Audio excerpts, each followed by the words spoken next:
Tense complete है ना, complete. Tense में सबका स्ट्रक्चर वगैरह सब कुछ दिखाई दिए, अलग अलग सेंटेंस का टेंस बनवा दिए, है कि नहीं। अब उसी टेंस को अगर याद रखेगा तब जा करके वॉइस समझ में आएगा। वॉइस बहुत इंपॉर्टेंट चीज है, और वॉइस में कुछ नया चीज हमको सीखना नहीं होता है, बशर्ते कि अगर टेंस हम जानते हैं तो वॉइस उसके लिए आसान हो जाता है कि नहीं। फिर ऑर्डर वाला भी सीखेंगे, कमांडेंट वाला भी सीखेंगे, वो सब बाद में सीखेंगे। पहले जो सिंपल होता है उसको हम लोग सीखने का प्रयास करेंगे। और सबसे पहले सिंपल वॉइस को समझने के लिए हमको टेंस का स्ट्रक्चर हमको याद रखना पड़ेगा। अगर टेंस का स्ट्रक्चर याद नहीं है तो वॉइस में दिक्कत होगा, ठीक है। वॉइस में दो तरह का बात याद रखना है, एक होता है एक्टिव वॉइस और दूसरा होता है पैसिव वॉइस। पैसिव वॉइस मतलब मोटा मोटी हम कह सकते हैं कि वॉइस दो तरह का होता है, एक एक्टिव वॉइस होता है और दूसरा पैसिव वॉइस होता है ना। एक्टिव वॉइस जो होता है ये कुछ और नहीं है बल्कि ये टेंस है। एक्टिव वॉइस क्या है? टेंस। एक्टिव वॉइस का मतलब टेंस। एक्टिव वॉइस को ही टेंस कहते हैं, ठीक है। अब चाहे वो टेंस हमारा प्रेजेंट वाला हो, पास्ट वाला हो, या फ्यूचर वाला हो, या प्रेजेंट में भी इंडेफिनिट वाला हो, इम्परफेक्ट वाला हो, परफेक्ट वाला हो, या परफेक्ट कंटिन्यूअस वाला हो, कोई भी हो। देखना उधर टकराना नहीं, आराम से बैठो बैठो, उधर उधर हट के बैठो, टकराना टकराना नहीं, टकराएगा तो गिर ही जाएगा। बैठ जाओ, समझे। तो अगर हमको टेंस पता है, जैसे मान लो प्रेजेंट इंडेफिनिट टेंस में उसका एक एग्जांपल लेते हैं, जैसे राम आम खाता है, उसका ट्रांसलेट क्या होगा? राम इट्स ए मैंगो, ये ना होगा जी। तो राम इट्स ए मैंगो जो है, देखो यहाँ ध्यान से, राम इट्स ए मैंगो, ये जो राम इट्स ए मैंगो है यही है एक्टिव वॉइस। अब जरा सोचो, हम बोल रहे हैं इसको एक्टिव वॉइस, तुम बोलेगा नहीं ये है प्रेजेंट इंडेफिनिट टेंस, तो बात एक हुआ कि अलग हुआ? एक ही बात है। मतलब टेंस को ही हम लोग क्या कहते हैं? एक्टिव वॉइस कहते हैं। टेंस एक्टिव वॉइस, बस अंतर इतना ही है क्योंकि हम लोग इंग्लिश में पढ़ते हैं तो इंग्लिश में लिखा हुआ रहता है, हिंदी में पढ़ते हैं तो हिंदी में लिखा हुआ रहता है कि नहीं। मतलब एक्टिव वॉइस को हम लोग टेंस कहते हैं। अब टेंस में कुछ भी आ जाए, चाहे वो प्रेजेंट वाला रहे, पास्ट वाला रहे, या फ्यूचर वाला रहे, तो कोई भी चीज अगर टेंस का आएगा तो वो वास्तव में क्या है? एक्टिव वॉइस, ठीक। कोई दिक्कत? जैसे मान लो अगर कोई कहेगा राम एट अ ब्रेड, ये क्या है? पास्ट इंडेफिनिट टेंस है ना, पास्ट। राम एट ए ब्रेड, राम एक रोटी खाया, राम ने रोटी खाया, है ना। तो ये क्या है? पास्ट इंडेफिनिट टेंस है।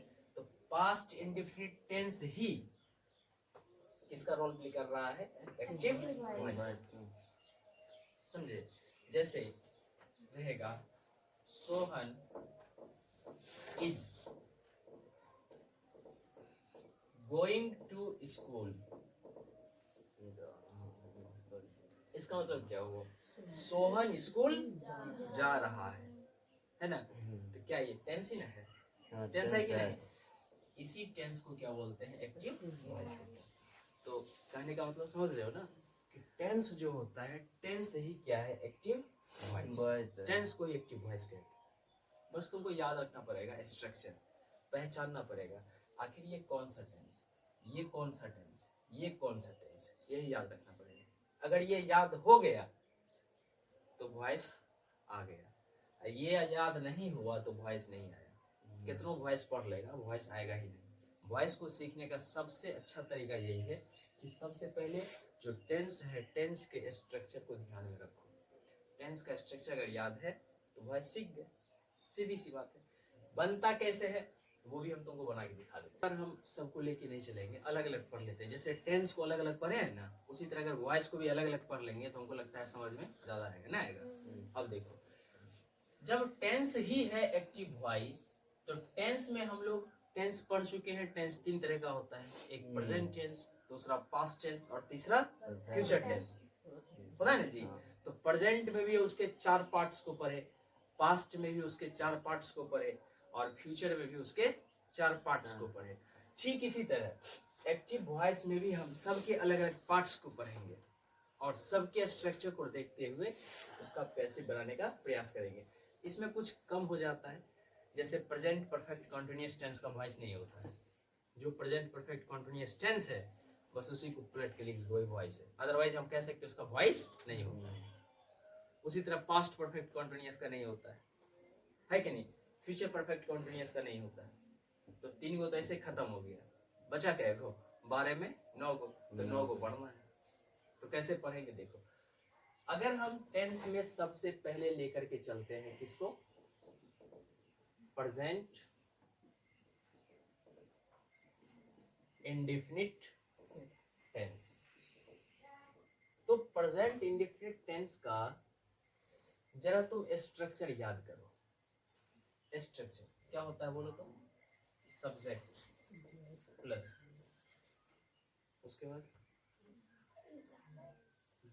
यही अभी नहीं उसमें लिखा था रोमिक्स में क्या होता है, सब्जेक्ट प्लस सब्जेक्ट के बाद वर्ब V1 प्लस इसी वर्ब के साथ एस या ES plus object plus complement, यही ना जी, यही तो स्ट्रक्चर है किसका, प्रेजेंट इंडेफिनिट का।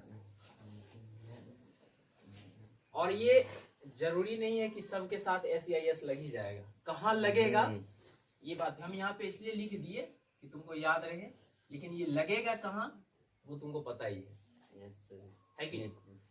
प्लूरल आ गया तो वहां पर लगेगा ही नहीं, आई यू वी दे, इसके साथ नहीं लगेगा। बाद बाकी हमारे जितना भी सिंगुलर है, ही सी इट नेम, सबके साथ क्या लगेगा, एस या वो डिपेंड करता है वर्ब पर, ठीक है। लेकिन याद रखना है V1 ही लगता है। यही जो स्ट्रक्चर है, यही स्ट्रक्चर एक्टिव वॉइस का होता है। किसका होता है, एक्टिव वॉइस। अब बताओ तो एक्टिव वॉइस का स्ट्रक्चर याद रखना पड़ेगा, रखना पड़ेगा, याद नहीं रखना पड़ेगा। जो टेंस का है वो एक्टिव वॉइस हो गया। ठीक इसी तरह इसी एक्टिव वॉइस का अगर हम पैसिव बनाएंगे, क्या बनाएंगे, पैसिव वॉइस अगर बनाएंगे तो इसका स्ट्रक्चर क्या हो जाता है पता है। कॉम्प्लीमेंट को तो बिल्कुल साइड में रखो, ये तो सबके लिए बाद में ही आता है, कॉम्प्लीमेंट साइड ही रहेगा। कॉम्प्लीमेंट से पहले क्या होता है, ऑब्जेक्ट। तो जो सबसे पीछे उसको सबसे आगे लिखो, तो क्या हो जाएगा, ऑब्जेक्ट प्लस उसके बाद क्या है, SEIS किसके साथ लगेगा, वर्ब के साथ ना। यहाँ SEIS का मामला ही खत्म हो जाता है, सीधा V1 को सीधा बदल दो किसमें, V3 में। लेकिन एक बात याद रखना है, S या ES जो है ये प्रेजेंट इंडेफिनिट टेंस में था, एक्टिव वॉइस में था। जैसे एक्टिव वॉइस में प्रेजेंट इंडेफिनिट की बात करेगा तो वहां पर ऑब्जेक्ट के साथ इज या तो एम या तो आर लगा देंगे अपने मन से। याद रखना कब ऐसा होगा, जब कौन सा टेंस रहेगा, प्रेजेंट इंडेफिनिट टेंस, ठीक है। जहां एस या ES का प्रयोग किया गया है, याद रखना वहां पर ऑब्जेक्ट के बाद या तो इज लगाएंगे या तो एम लगाएंगे या तो आर लगाएंगे। अब इज कहाँ लगेगा पता ही ना है, पता, एम कहाँ लगेगा पता ही है, आर कहाँ लगेगा ये वो जानता है ना, जानता है कि नहीं जानता, यस सर जानते हैं। उसके बाद V1 को सीधा V3 में लेके चले जाओ, किसमें, V3 लगाना है, कोई दिक्कत। और जैसे V3 का काम हुआ उसके बाद तो सब्जेक्ट आता है, सब्जेक्ट से पहले और वर्ब के बाद बाय का प्रयोग करेंगे अपने मन से। सब्जेक्ट से पहले और वर्ब के बाद किसका प्रयोग करेंगे, बाय का। और बाद में जो सब्जेक्ट है जो सबसे पहले था उसको सबसे लास्ट में जाके लिखेंगे। यही है हमारा कौन सा वॉइस, पैसिव वॉइस। अब जरा सोचो, आसान है कि बहुत टफ है? आसान नहीं है। जो एक्टिव वॉइस वही ना पैसिव वॉइस है। क्या किए, ऑब्जेक्ट को पहले उठा के ला दिए, ठीक है, उसके बाद एस या ई एस के जगह हम लोग इज एम आर का प्रयोग किए।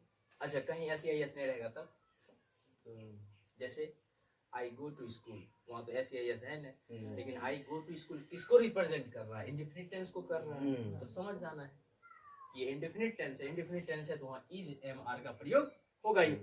किसके बाद, ऑब्जेक्ट के बाद। उसके बाद वर्ब का तीसरा रूप, वर्ब के बाद बाय का प्रयोग करेंगे, और बाय के बाद क्या आ जाएगा, सब्जेक्ट। कोई दिक्कत? यहाँ तक समझ में आया? इसको लिखो।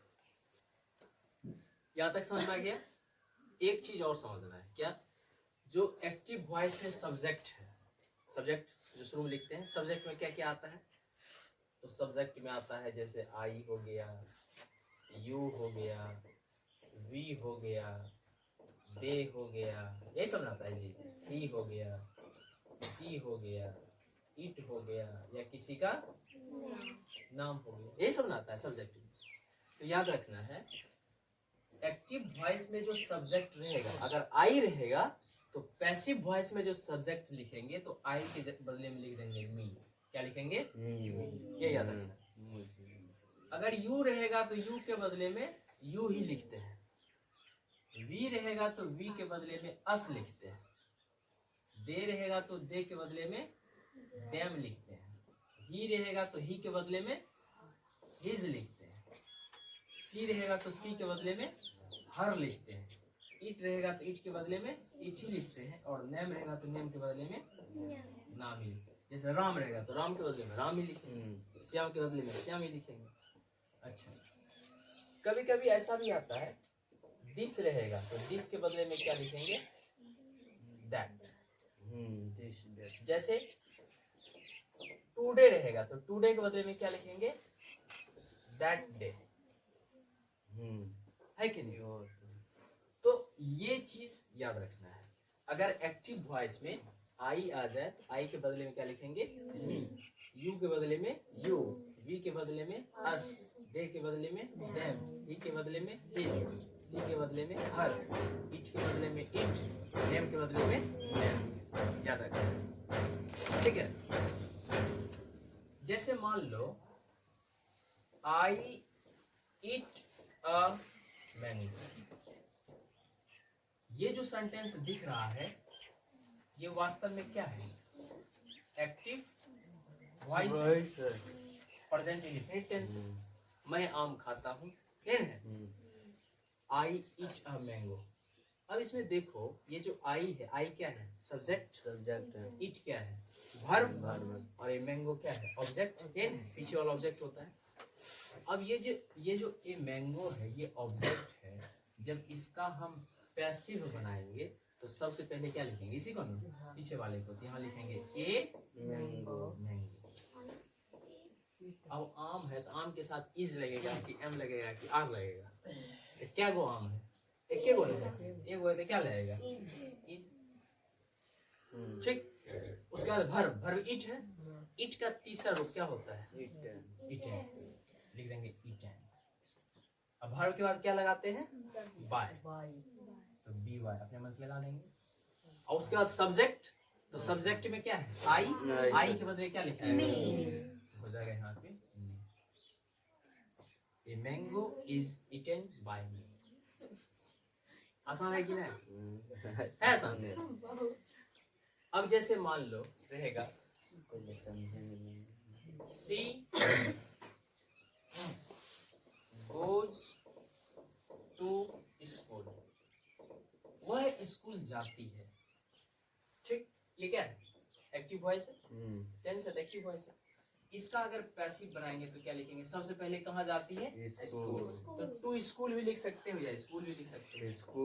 स्कूल, स्कूल में क्या लगेगा, इज एम पी आर, इज, स्कूल के बाद इज।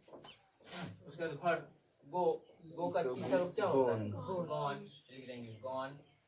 वर्ब के बाद क्या लगाएंगे, बाय, क्या है सी, यहाँ सी नहीं लिखेंगे, हर। सी के बदले देखो क्या है हर। बाय हर। आसान है कि नहीं है आसान। अच्छा जैसे मान लो he beats me, उसने मुझे मारा। ये भी क्या ऐसे एस लगा प्रेजेंट इंडेफिनिट टेंस है। वह मुझे मारता है, वह मुझे मारता है। he beats me, वह मुझे मारता है, पीटता है। तो लास्ट में क्या है मी, तो मी के बदले क्या होता है आई। यहाँ लिख देंगे आई, आई के साथ क्या लगेगा एम हो जाएगा एम। उसके बाद वर्ब बीट, बीट का तीसरा रूप बीटेन। वर्ब के बाद क्या लगाते हैं बाय। ही का क्या हो जाएगा